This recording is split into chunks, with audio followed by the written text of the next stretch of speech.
Population, bonjour, c'est Pof. On se retrouve aujourd'hui pour ma vidéo top 10 mes superstars favorites du côté de NXT.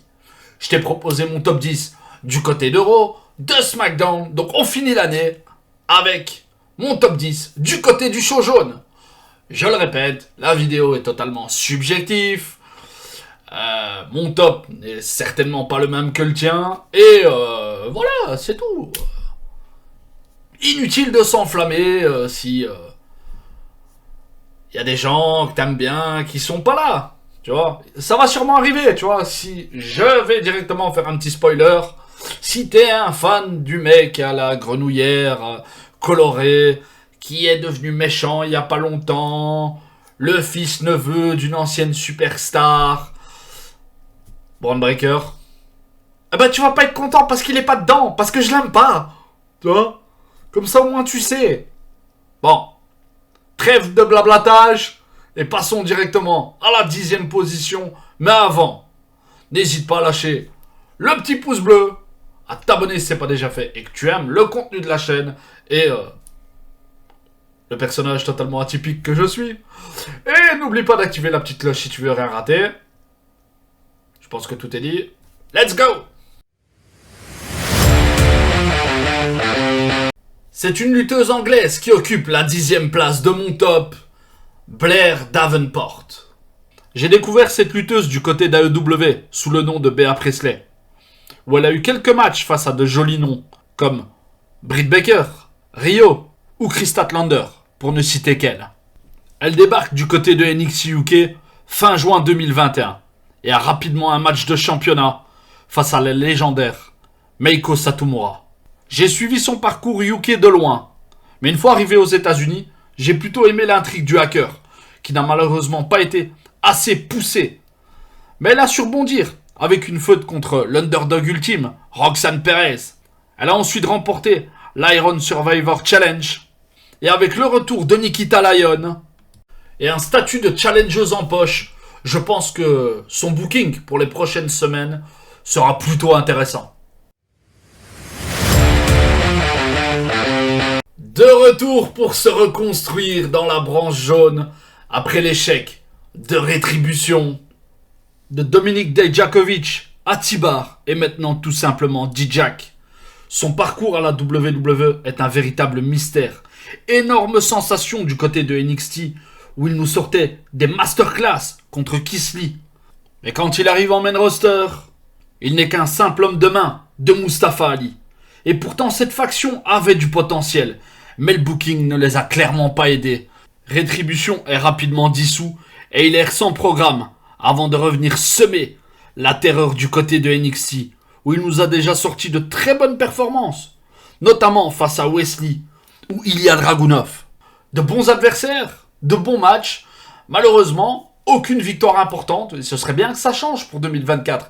Un petit titre pour D-Jack, ça me ferait plaisir. Cette ancienne gymnaste a clairement réussi sa reconversion et à seulement 24 ans, Tiffany Stratton a déjà fait énormément de progrès. Une belle évolution sur le ring et dans l'acting. Elle n'est pas qu'une simple Barbie des temps modernes. 2023, c'est son année. Elle remporte le NXT Women's Championship Tournament, remporte le titre féminin dans un ladder match et reçoit logiquement le prix de superstar féminine de l'année du côté de NXT. Et après son programme contre Becky Lynch, il n'y a plus aucun doute. Tiffany Stratton est clairement un futur big name de la compagnie. Encore un ancien de NXT qui rentre au bercail. Baron Corbin a déjà eu un parcours plutôt chargé du côté du main roster, où il nous a proposé plusieurs facettes de sa personnalité.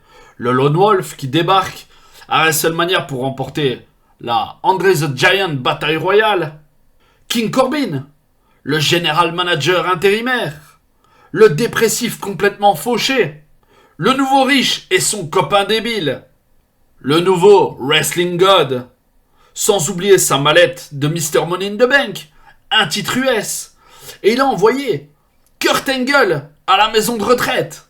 Suite au draft, il est devenu agent libre et depuis plusieurs mois, il est de retour à NXT avec un nouveau personnage et je dois avouer que je trouve son run plutôt cool. J'ai découvert ce prodige lors du United Kingdom Tournament qu'il a d'ailleurs remporté pour devenir le premier WWE United Kingdom Champions de l'histoire à peine 19 ans.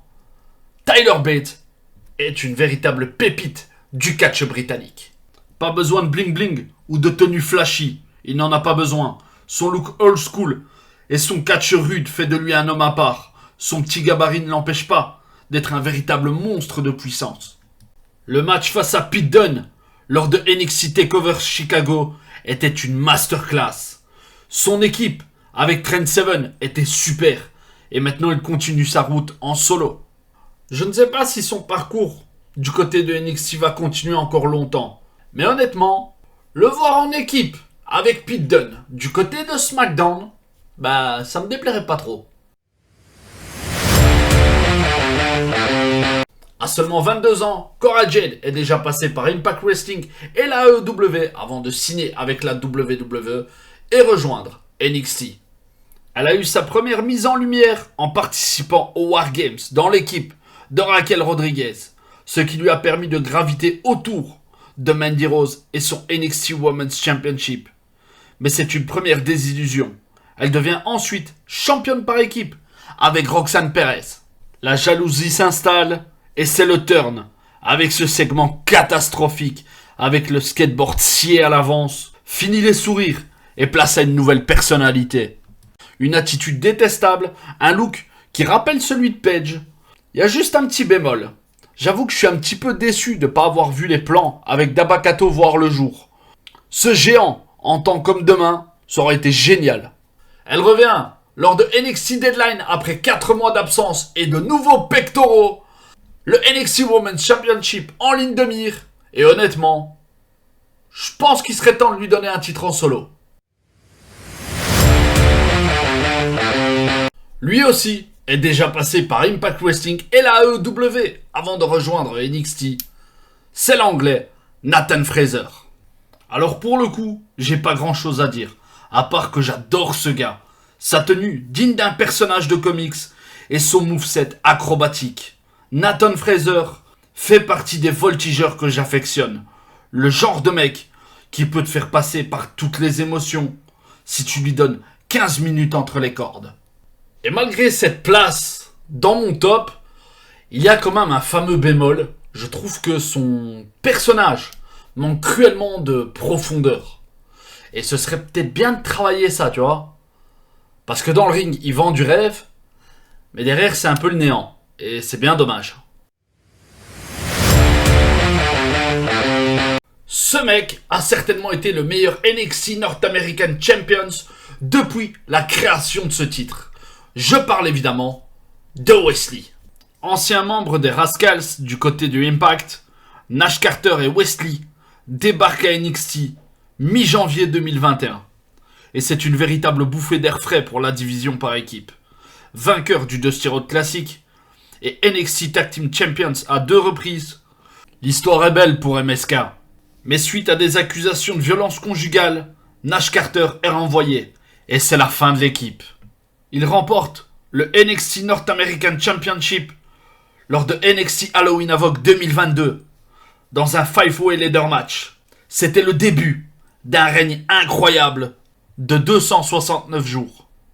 Actuellement, il est blessé et il va devoir passer sur le billard. Une absence relativement longue. On parle peut-être d'une année, loin des rings. Et j'attends qu'une chose, revoir le virevoltant Wesley en action. Ce gars devrait avoir sa photo à côté du terme intensité dans le dictionnaire. Je parle évidemment de l'actuel NXT Champions, Ilya Dragunov. Ce gars est complètement fou. Il vit tellement les choses. Et que dire des incroyables matchs qu'il a déjà disputés. Contre Gunther, quand il était encore Walter. Wesley. Le last man standing absolument dantesque contre D-Jack. cette guerre face à Carmelo Hayes autour du NXT Championship et plus récemment son match contre Baron Corbin. Son regard et son acting me fascinent. Il dégage tellement d'énergie et j'ai rarement vu un performeur aussi captivant sur le ring. Le Russe n'a que 30 ans et je suis persuadé qu'il a encore de très très grands moments à nous offrir. J'ai fait l'éloge de beaucoup de superstars dans la branche jaune. Mais à mes yeux, il y en a une qui les surpasse tous. Il est le total package. Je parle évidemment de Carmelo Hayes. Il apparaît à NXT pour la première fois le 1er juin 2021. En septembre, il s'associe avec Trick Williams. Et en octobre, il devient NXT North American Champions pour la première fois. Les choses vont très vite pour Mr. Melo. NXT est en pleine transition et la nouvelle génération remporte le War Games face au big name de la génération Black and Gold. Déjà un joli palmarès pour le numéro 1 de mon top 10 avec 2 titres nord-américains, un titre cruiserweight, vainqueur du NXT Breakout Tournament 2021 et un titre en tant que NXT Champion. Sans oublier les incroyables rencontres face à Johnny Gargano, Ricochet, Grayson Waller, Bron Breakker ou plus récemment Ilya Dragunov. J'ai un seul petit regret, c'est que le Trick et Melo Gang n'ont pas eu un run en tant que champion par équipe. Et honnêtement, je pense pas que ça arrivera du côté de NXT. Est-il l'homme qui a attaqué Trick Williams? Est-il sur le point de faire un turn sur son meilleur ami et de s'incruster, tant bien que mal, dans la course au titre? J'en sais rien. Une chose est sûre, c'est que selon moi, Carmelo Hayes devrait rejoindre le main roster. Certainement après WrestleMania, mais ça devrait plus tarder. Population, on va se laisser là pour le moment. Tu connais mes 10 superstars favorites. Du côté de NXT, on a fait Raw, SmackDown et on termine en beauté avec le show jaune. J'espère que tu as passé un bon moment devant cette petite vidéo. Si c'est le cas, n'hésite pas à lâcher ton petit pouce bleu, le dernier de l'année. Ça fait plaisir. À t'abonner si ce n'est pas déjà fait et que tu aimes le contenu de la chaîne. N'oublie pas d'activer la petite cloche si tu veux rien rater. On se retrouve le 1er pour les Puff Awards 2023. C'est la tradition. On débute chaque année avec cette petite sélection. Et je te souhaite d'avance une bonne soirée du Nouvel An. Que tu le passes en famille, entre amis. Force, hein, si tu le passes seul ou si tu taffes, ça peut arriver. Petite prévention, attention sur la route. C'est toujours compliqué, hein, tu vois. Il y a des gens qui teasent et voilà. Les gens ne sont pas toujours prudents, donc attention. Je veux pas perdre des gens de la population, donc fais gaffe. Et voilà, je pense que tout est dit. Hein. On se retrouve au début de l'année prochaine. C'était Pof. Salut!